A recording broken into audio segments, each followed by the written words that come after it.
Check 1, 2. Good morning. Good morning, everyone. Good morning, good morning, good morning. Can you hear me? I'm getting good thumbs up. Good morning. I'm getting good thumbs up. Yeah? Good, Tracy? Okay, awesome.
Good morning.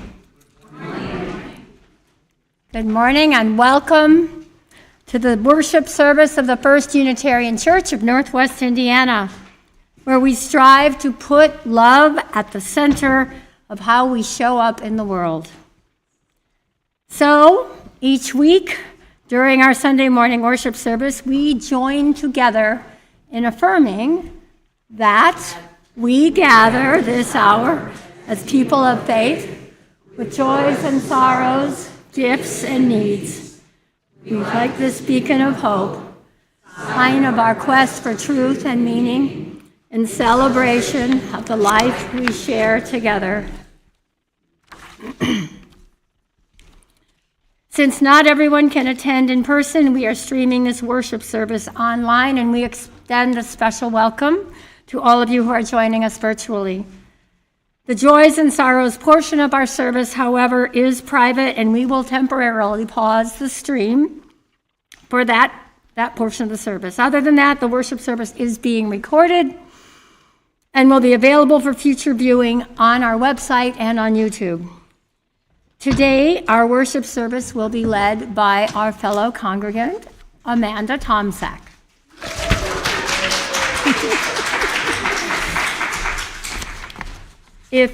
Welcome, everyone. If you are, thank you for taking the wheelchair ramp as you enter the building. If you're new to First Unitarian, you may have noticed that the main entrance and exit door to the sanctuary is here at the front of the church.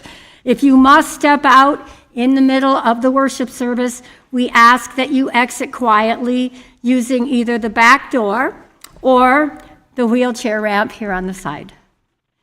If you would please turn off or silence your devices, and as you do so, allow yourself to enter into sacred time together. Take a breath.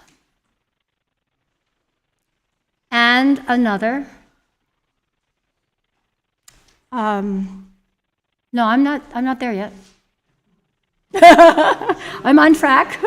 Maybe I don't know if everything's agreeing, but it's agreeing with my script. I'm not done there. Yeah. We're going to, and another breath. Thank you for the reminder.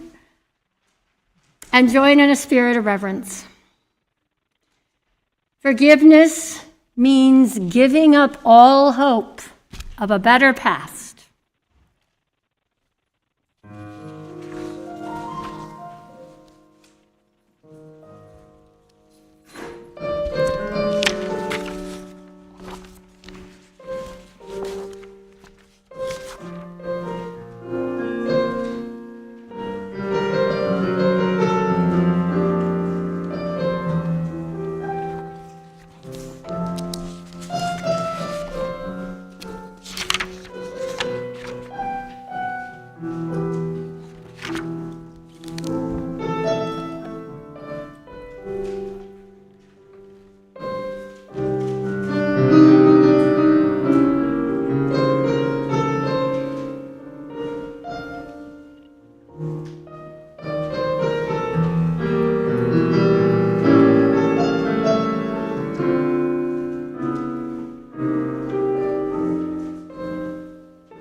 Well, I can see why you're a little off kilter because we did, we had the wrong words on the screen, but that's okay. The flaming chalice is the symbol of unity. Can you hear me? Okay. The flaming chalice is the symbol of Unitarian Universalism. It suggests the transformation that takes place when we are held within religious community. When we light the chalice and worship, we illuminate a world that we feel called upon to serve with love and a sense of justice. Please join me in lighting our chalice by reading together the words on the screen and in your order of service. We gather this hour as people of faith, with joys and sorrows, gifts and needs. We light this beacon of hope, sign of our quest for truth and meaning, in celebration of the life we share together.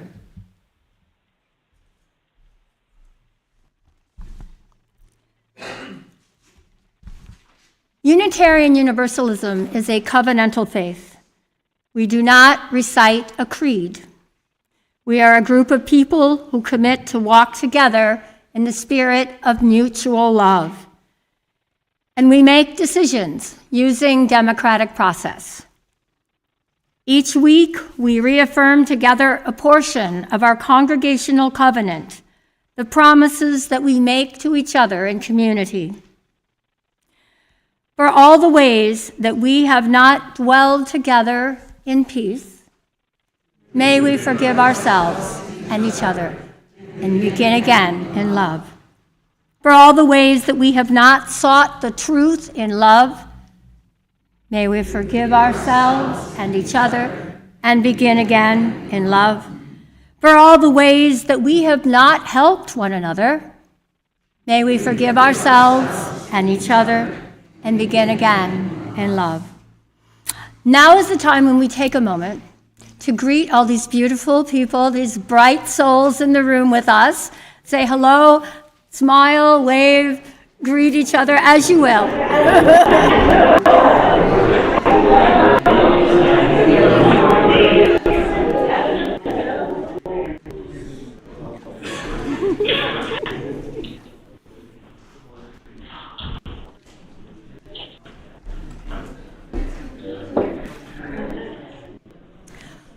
Now, that was excellent. Please rise in body or spirit to join in singing hymn number 108, My Life Flows On in Endless Song.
I don't know if any of you heard the bells of freedom ringing yesterday between noon and 2 p.m., but there were protests around the area and around the world, and I was proud to be among them.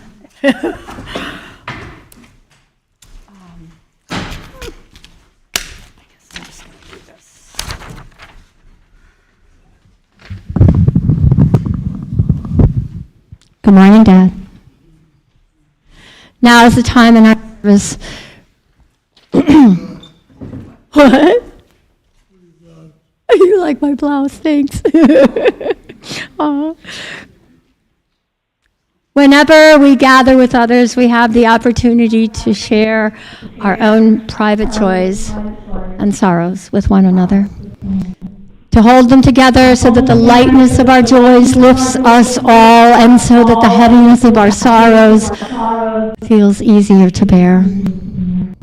I'm coming around the room with a microphone, so anyone who would like to share their joys or sorrows may do so. When I come to you, please say your name so we know who you are. And there they go.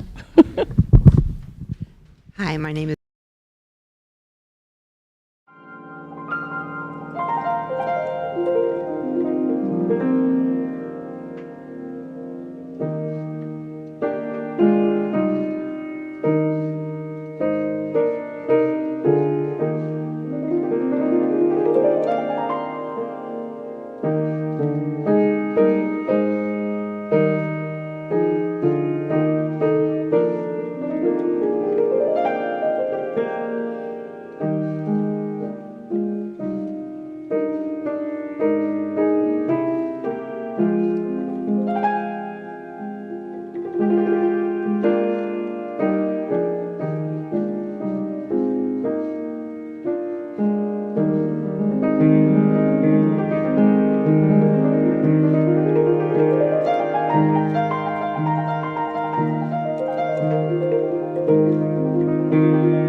On in the silent sanctuaries of our hearts. May we continue to weave the fabric of this community into ever more beautiful patterns.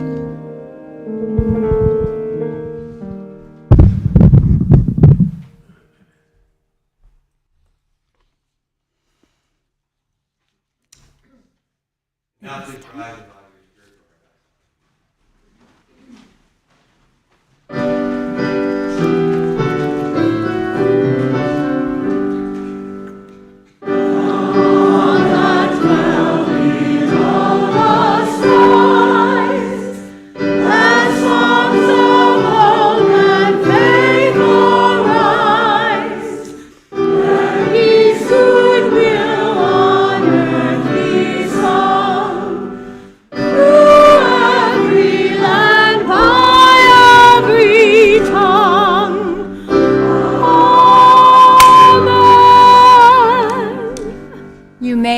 be seated.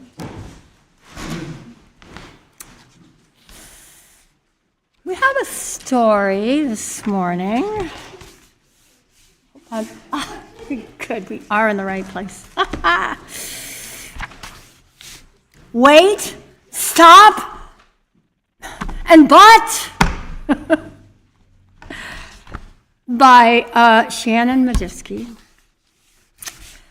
Want to hide under covers, go, can't help but feel sad and low. Want to banish, want to sink. Only bad is all I think. Feels all my fault. Like I'm all wrong. Feels like I don't belong. Full of dark and shadows too.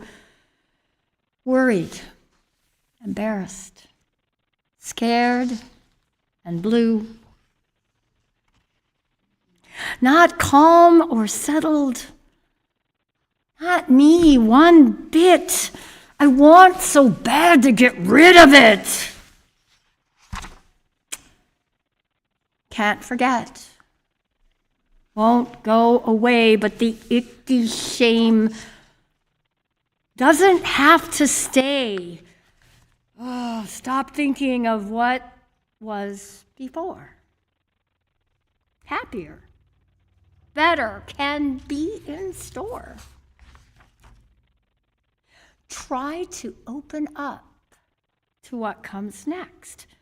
Focus on that. Let go of the rest. Keep a positive attitude. I can choose what I think. My feelings are heavy, but I don't have to shrink. Accept what's happened. It's over and done. A new start is here. A new you has begun. And whenever your brain says, wait, stop, or but, push back. You have value no matter what. Bad things sometimes happen.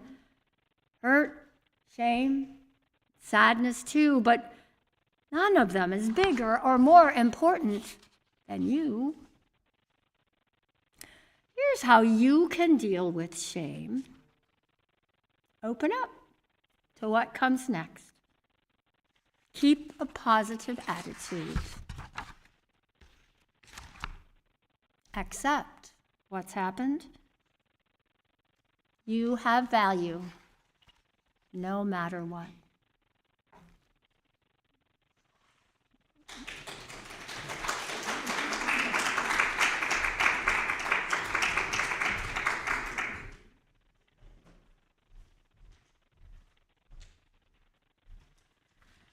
Our responsive reading is Deeper by Amanda Udis Kessler.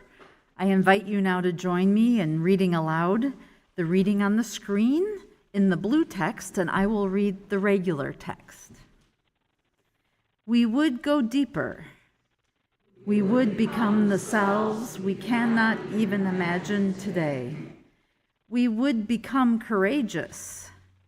We would grow to delight in the congregations filled with different perspectives. We would know unutterable joy.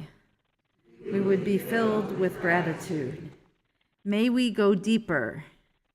May our time together open our hearts and sharpen our minds. May our learning know no end. We find the sacred within and around us. May we see the beauty in each other's faces. Find the way to the depth of our being and there know holiness. Now please rise in body or spirit to join in singing hymn number 323, Break Not the Circle.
I felt like there was more, right?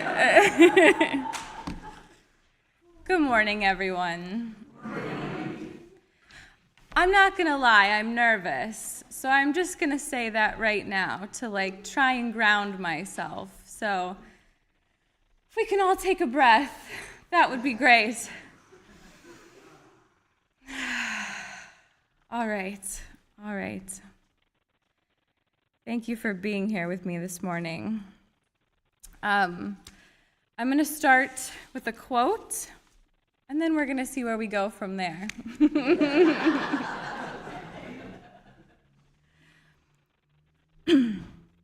It's by Yuli K.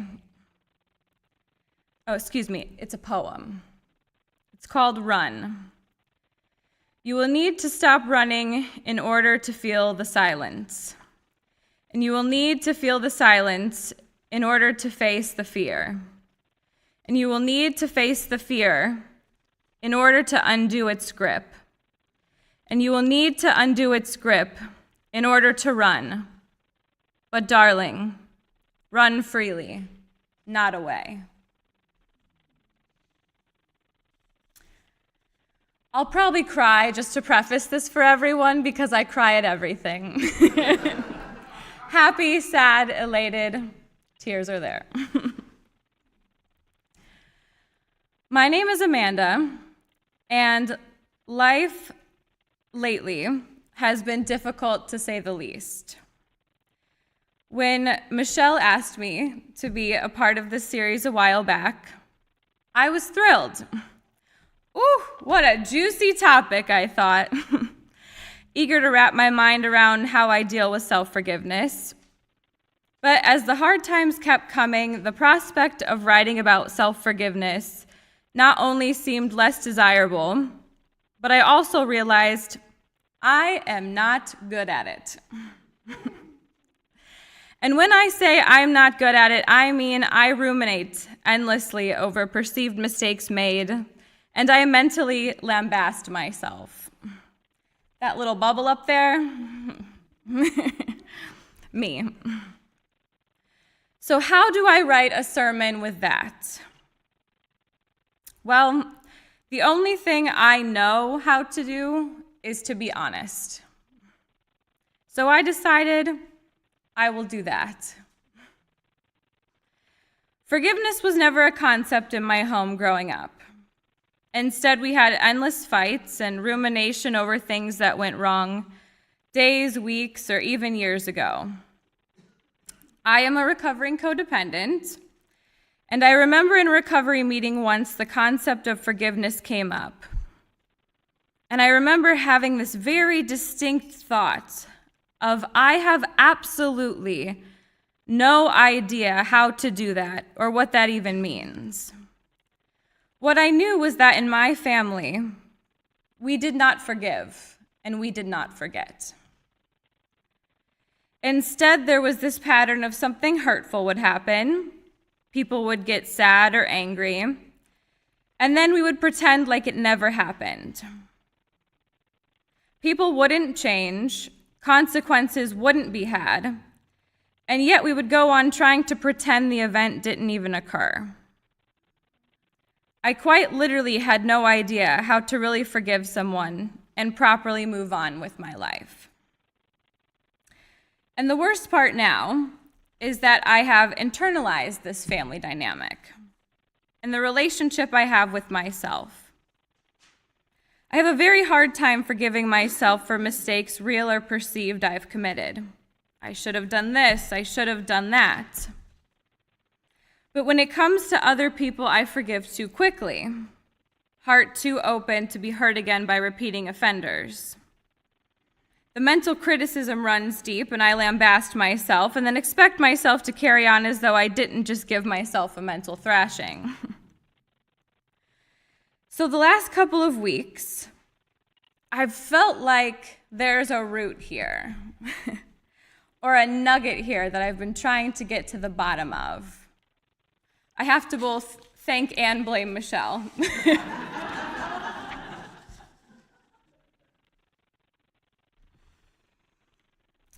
So Dan Pink says, over time, people regret what they didn't do more than what they did do. Regrets of inaction are far more common than regrets of action. And I can say this is true for myself. I've regretted numerous indecisions in my life. I regretted not living with my grandmother sooner. I lived with my grandmother for 9 years, almost my entirety of my 20s.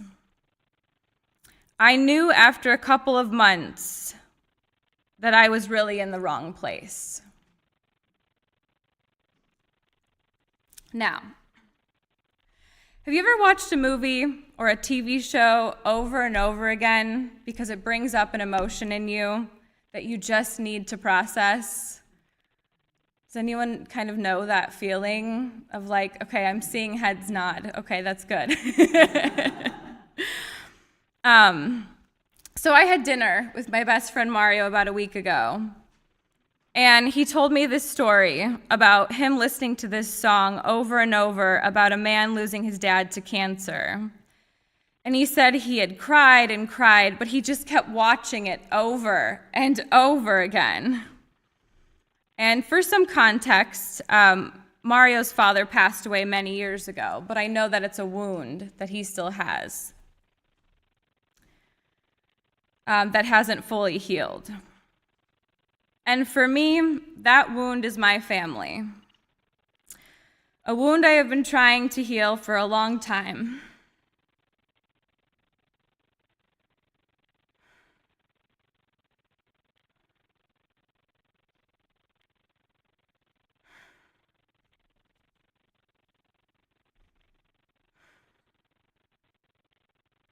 But something that isn't still fully processed.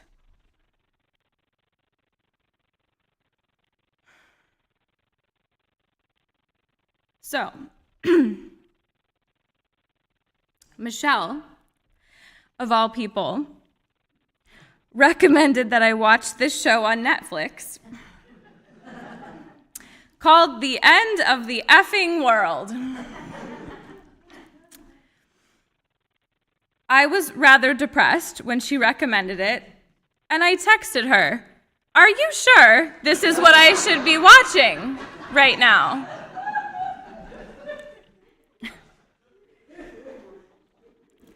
To which she replied, "Give it a chance, it gets better."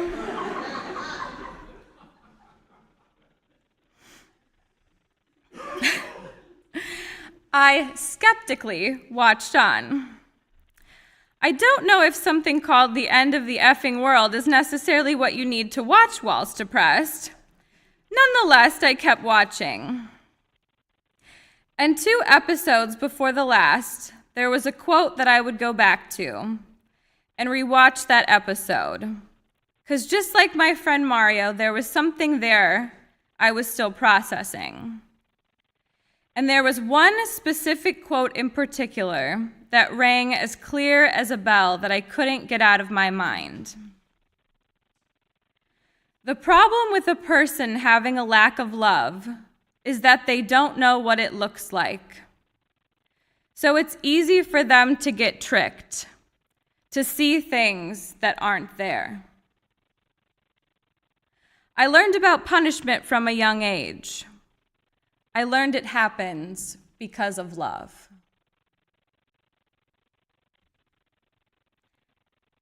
And just like Bonnie in the show, I could relate. I grew up believing love was punishment. To love myself was to punish myself for every misstep or shortcoming. I thought love looked like forever and condemning myself for past errors. I've been to countless therapists and recovery meetings, read several self-help books, and could probably write one on my own if I really, really wanted to. And I still slip up. I still fall back into my self-destructive ways because there is something so familiar about beating up on myself. Something so oddly comforting because it's so familiar, like an old childhood friend I know I've outgrown. And when I fall back there, I get very upset with myself. I should be past this by now, I think, furthering my berating. The hardest thing for me to do is to pause and take account that I want to handle this differently. I cannot beat myself up into loving myself. Another realization I had in recovery. I can only comfort myself into that, have mercy and grace for myself and my humanness. But that is the hardest thing for me, to break the mental cycle. Father Richard Rohr says, one of the great surprises is that humans come to full consciousness precisely by shadowboxing, facing their own contradictions and making friends with their own mistakes and failings. So, today, in honor of forgiving myself from those beliefs, I will be doing the opposite of some of these things. Because the hard realization for me that I've come to trying to work on this series, which has been incredibly hard, is that I don't feel like I'm worthy of being. I feel like I'm only worthy when I'm on, when I perform, or when I make people happy. And don't get me wrong, I love performing. I love making people happy. But I would also love to learn how to be myself. So today, in honor of forgiving myself from those beliefs, I'll be doing the opposite of all of those things. I will allow myself to be off with all of you. I will not be up here performing for all of you, and I will be aiming to make all of you unhappy.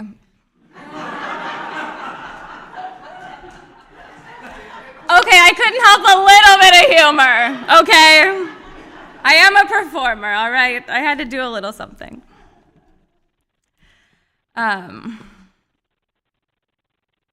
But I will just say that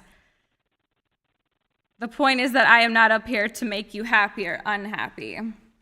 I will just be up here, and you can decide for yourself whether that makes you happy or not. And I will relieve myself of that burden.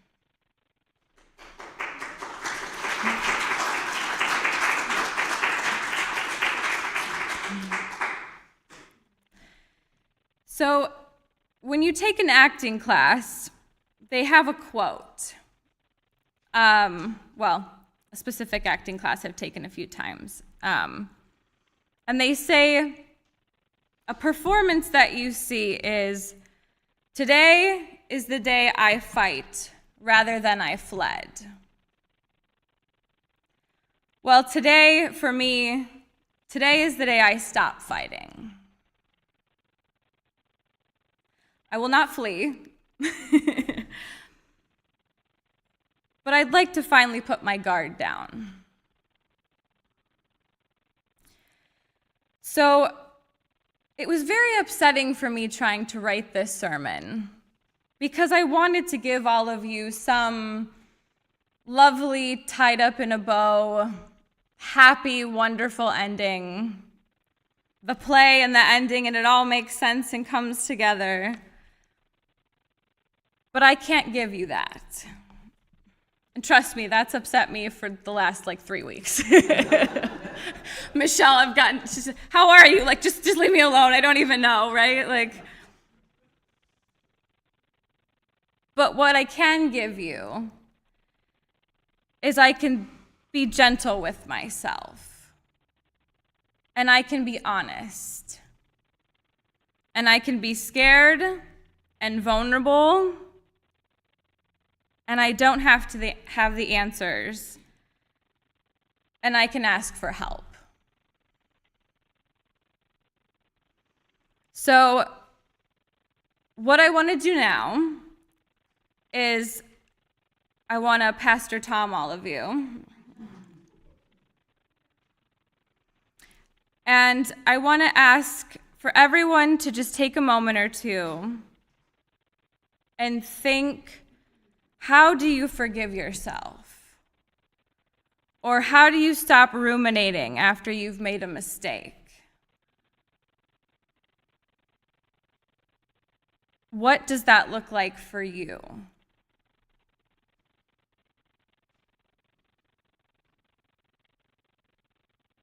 And then if anyone feels comfortable after sharing, I'm going to ask for that help. Yeah. Let's see, I have it written down here. How do you forgive yourself? Or how do you stop ruminating after you've made a mistake?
I can bring the mic around. Would anyone care to share and be vulnerable with me?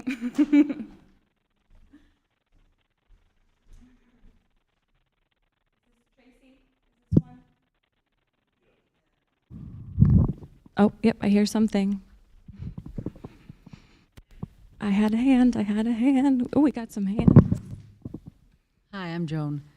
I have some regrets in life, and what I've done with those is recognize them, say I cannot change what I did, but I can move forward by asking forgiveness if possible and trying to forgive myself. Thanks, Joan. Thank you. I try to say to myself, that was then and this is now. If that doesn't work, then I try to think of famous people who have made worse mistakes. And that helps. Thanks, Darcy.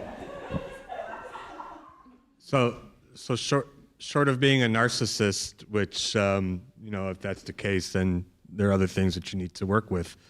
I think when I'm ruminating and going over, oh God, what did I do?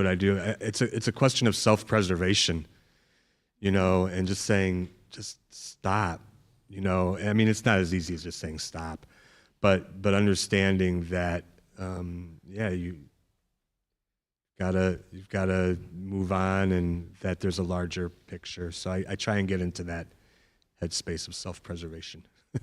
Thanks, Carl. We got a lot of hands. This is good. So it's a great question, and what works for me is if I can figure out a solution to why the mistake or the error happened, then I can kind of like cross that out. It kind of cancels out when someone hasn't explained why I made an error or I can't figure out the error. That's when I go all HAL 9000 and just jettison the crew into outer space and Sorry, that was a sci-fi joke. I guess that didn't, my bad. But yeah, so that's kind of what I do is I just kind of come up with the solution and then I can kind of leave it. Thanks, Jeremy. I'm Don, and not unlike Jeremy, I'm one of those people that feels like they always need to fix whatever the problem is. And I usually feel like I can forgive myself if I feel like I've learned something so that I don't make the same mistake again. And the problem with that, of course, is that sometimes there's some things that you just can't take back. And so that doesn't always work, but that's what I try. Thanks, Don. Hi, good morning. I'm Heather. I like this seated approach. It's nice. I read this somewhere, and it's others' opinions of yourself are not your business or problem. Thanks, Heather. I think I'm Joe again. I think the biggest regret I've had my entire life is relationships-wise. My biggest mistakes were. It was kind of funny. I had a friend of mine a few years back that because I was bouncing from relationship to relationship, and I was constantly changing myself. And even my best friends will tell you that I would literally change my personality for who I was dating at the time, or who I was with at the time, or who I was married to at the time. I even changed myself so much to the fact that with my ex-wife, when I had kids with her, I lost track of so many things. I even lost track of myself for a little while. And the hardest mistake that I can, and the biggest regret I can make is, and it took myself to realize it, it wasn't them. It wasn't the ladies. I was dating the same girl over and over again. She just had a different hair color, same personality traits. And they told me I was rescuing people. It was like my dogs. So my dogs are rescues too, which is kind of ironic. But I was dating the same girl over and over again, and I was changing myself. And when I realized that the mistake was me, I did spend a little time alone, longer than I wanted to, but I also rediscovered myself in the process. And right now I'm in a relationship now, and it's a true relationship. And it's kind of ironic because I still call my kids. I'm like, is this normal? Is this, I don't know if this is normal, because I don't know what normal is. And it's kind of funny because, they grew up in that environment too, and they saw what their mother and I were going through. So when they get in good relationships, they're calling me like, is this normal? Why am I supposed to text when I got home safe? Does he care, or is she just psychotic? I'm like, no, this is, but the biggest regret I had is I didn't realize it was me, and I was putting blame on other people when I shouldn't have. But I made that change, and so far this has been the best relationship of my life. So, but I don't know if that helps. Thanks, Joe. I think we can clap for the best relationship of his life as well.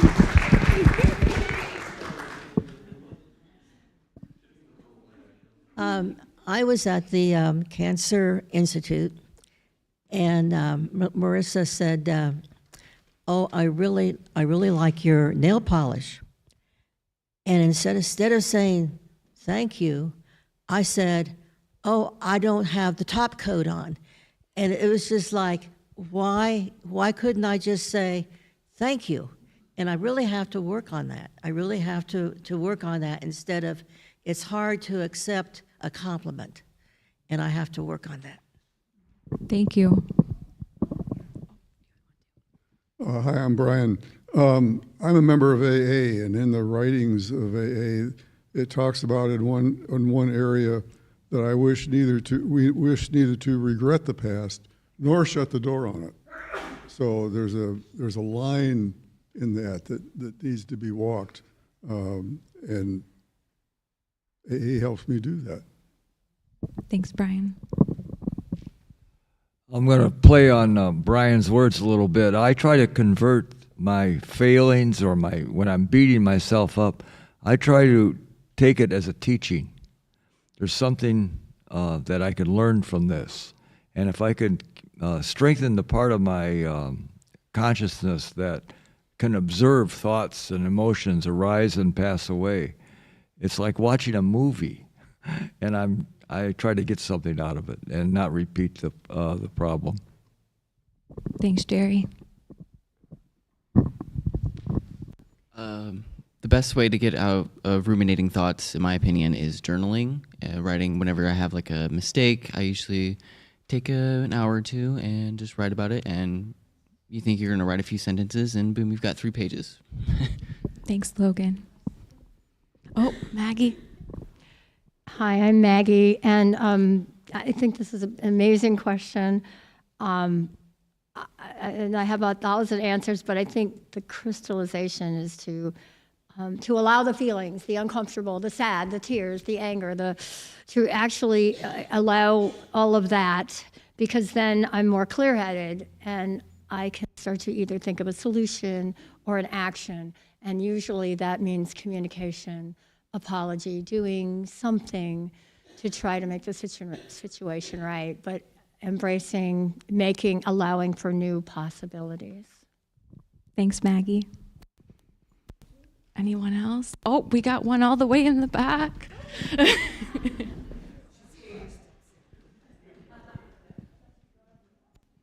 I'm Jeff. I thought I'd help you get in your 10,000 steps today. I almost always try to use logic to solve that particular problem, even though I know in advance it won't work. But I still try logic, and I just know that eventually it's going to come around to examining feelings and working with feelings to work it out. That's it. Thanks, Jeff.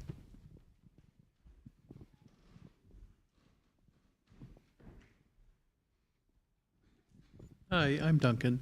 I noticed when I was young that I found it extremely difficult to deal with my thinking and my feelings, and that once something happened that disturbed me, there was no way for it to go away. It continued day after day after day, and all the things that I thought would make me happy did not. And so I finally came to the conclusion over the years, after I found something that helped, that it's not ideas, it's not thinking, it's not problem solving that actually gets us past these difficulties. But for myself, I found that it was meditation, that is transcending. Thanks, Duncan. Okay, did I miss any? Oh, I did. I'm missing people everywhere. What a good topic. We all have something to share.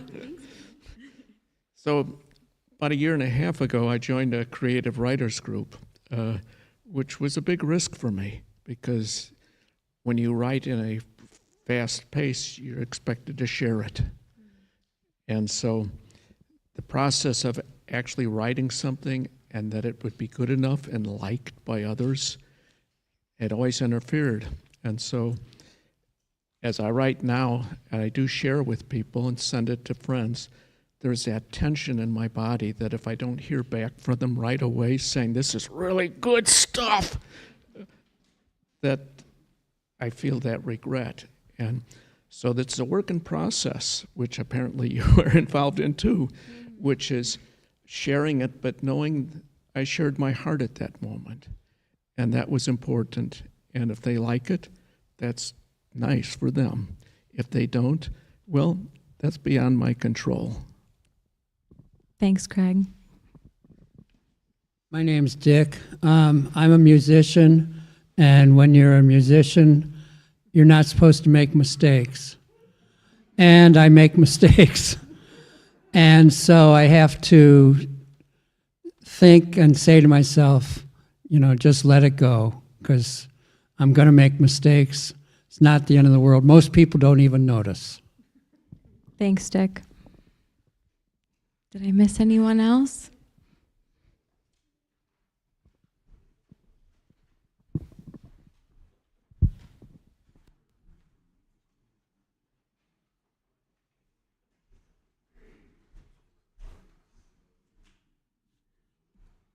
Well, thank you all so much for your open-heartedness and your willingness to share.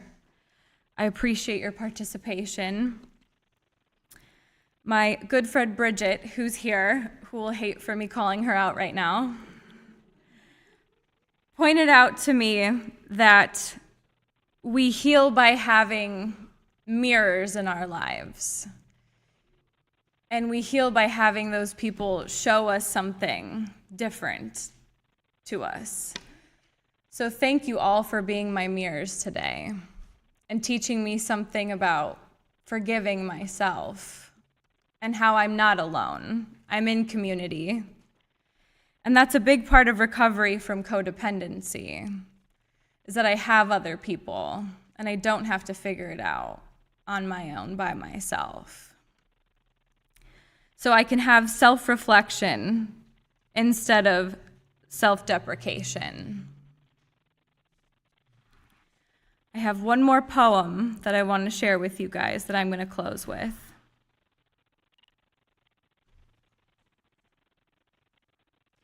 And it's by the same person, Yuli K. It's called Hold On. Promise me this, if they all abandon you, if you are left wandering aimlessly, if the hurt in your heart takes up more space than the hope in your heart, if you have lost everything that you believed meant something to you, if you are emptier now than the sound of your own echo, you hold on. You stay by your side. You look to the skies. You remember your whys, and you do not abandon yourself.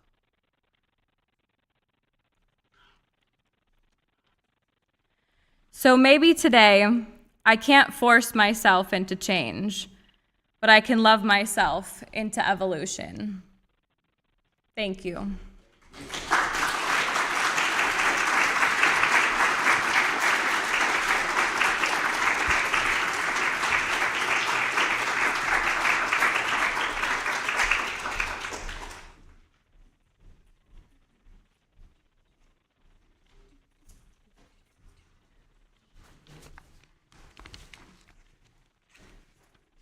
We choose to welcome the spirit of life, join in our aliveness, and share our resources.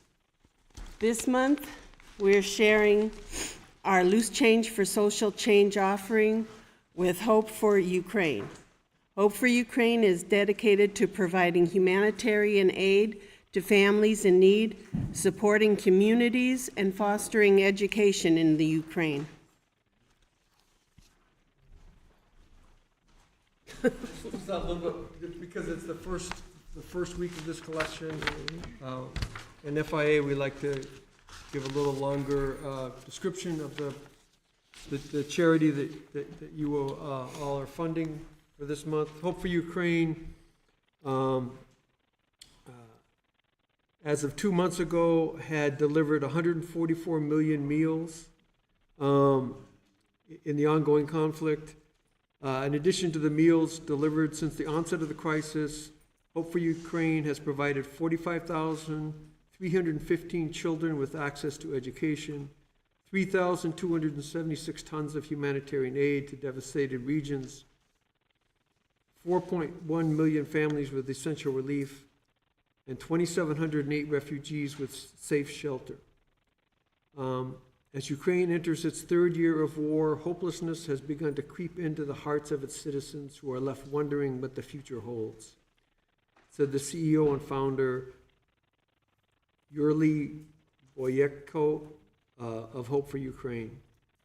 With limited military aid and a hold on USAID funding from the Trump administration, many Ukrainians are asking if their voices are going unheard amidst the changing geopolitical landscapes.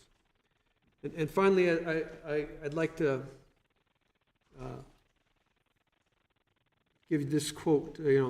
During World War II, 4 brothers from the same Jewish family signed up to fight against the Nazis.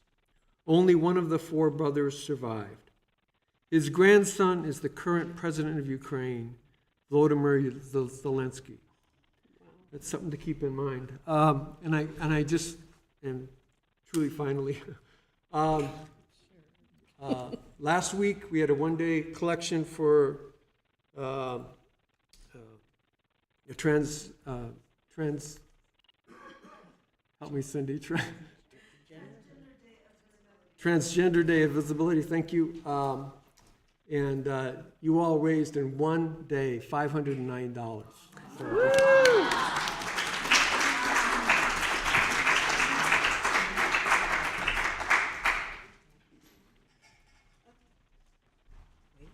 Wait.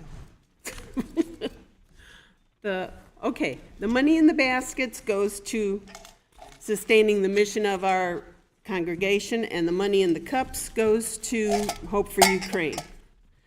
For those not here in person today, there's an online link for both one-time and regular donations. So the 4 volunteers. Thanks.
For your prayers, your presence, your service, and your gifts, we are truly grateful.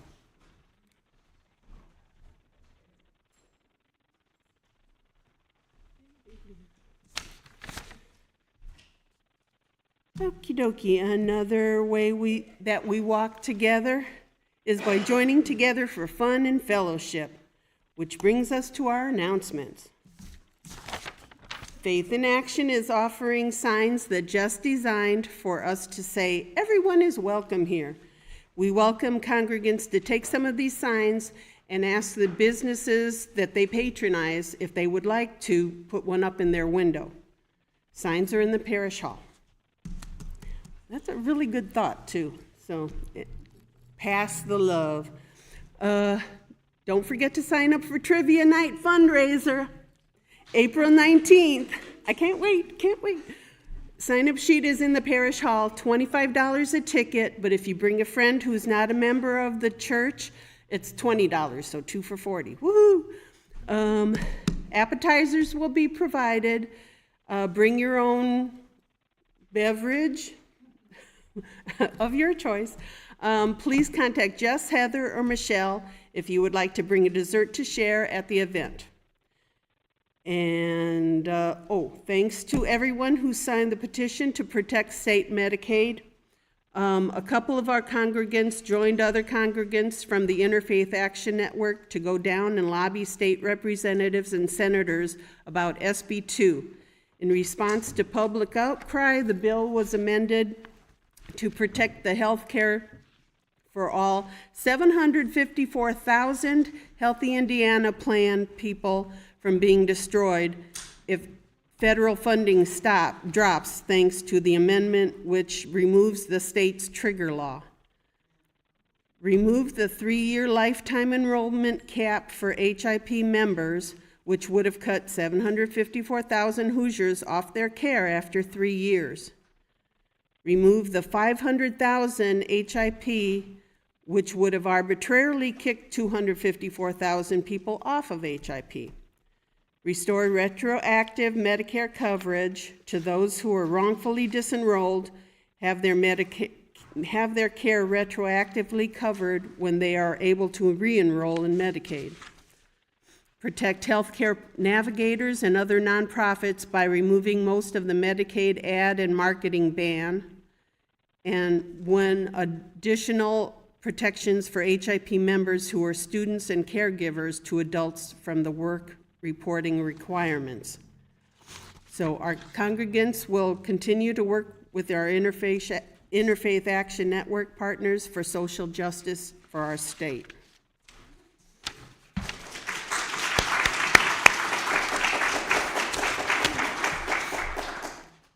Darn tootin'.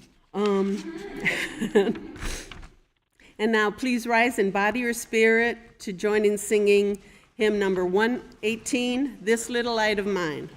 Aw, one of my dad's favorites.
And our closing words are by Reinhold Niebuhr. Nothing worth doing is completed in our lifetime. Therefore, we are saved by hope. Nothing true or beautiful or good makes a complete sense in any immediate context of history. Therefore, we are saved by faith. Nothing we do, however virtuous, can be accomplished alone. Therefore, we are saved by love. No virtuous act is quite as virtuous from the standpoint of our friend or foe as from our own. Therefore, we are saved by the final form of love, which is forgiveness.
I'm gonna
And now I invite you to join me in reciting the words on the screen to accompany our extinguishing of the chalice.